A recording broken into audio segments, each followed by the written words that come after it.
Thanks, Bob. The Ada County Highway District says the landslide threatening half a dozen homes in the foothills is picking up steam. Today, residents say they will file suit against the developers and engineers that were involved, and they've already filed tort claims against ACHD and the city of Boise. Kelsey McFarland explains the homeowners' frustrations. She's joining us live in Boise. Well, we sat down with a homeowner last night who says when he bought his property, he assumed everything would be under Boise City Code, and he certainly didn't expect hazard signs eventually being outside of his neighborhood.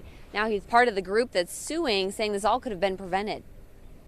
There's not a minute that goes by that you're not thinking about this in some way, and it's more the uncertainty than anything else. Eric Ross is one of the residents of Alto Via Court suing ACHD, the city, developers, and engineers. He says this landslide shouldn't have happened in the first place. It's against the Boise City Code to build on a landslide, and no one took any effort to determine whether there was a landslide here. And they've known since the 80s that this is landslide-prone territory. But now that it has, he says they need to find a solution fast. If they don't act quickly, this whole hillside will come down, and 6 homes with it, on top of up to two to three additional homes down on Strata Via.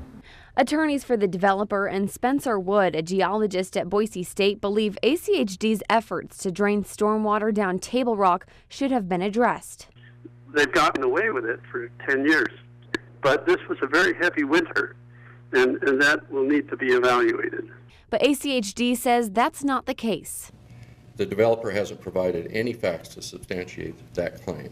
With all parties pointing their fingers at one another, homeowners say they just want answers and action soon. Now, Spencer Wood, the geologist at Boise State, says dewatering could bring this whole situation to a halt, but the big question would be who would manage and pay for those wells. Live in Boise, Kelsey McFarland, KBY2 News.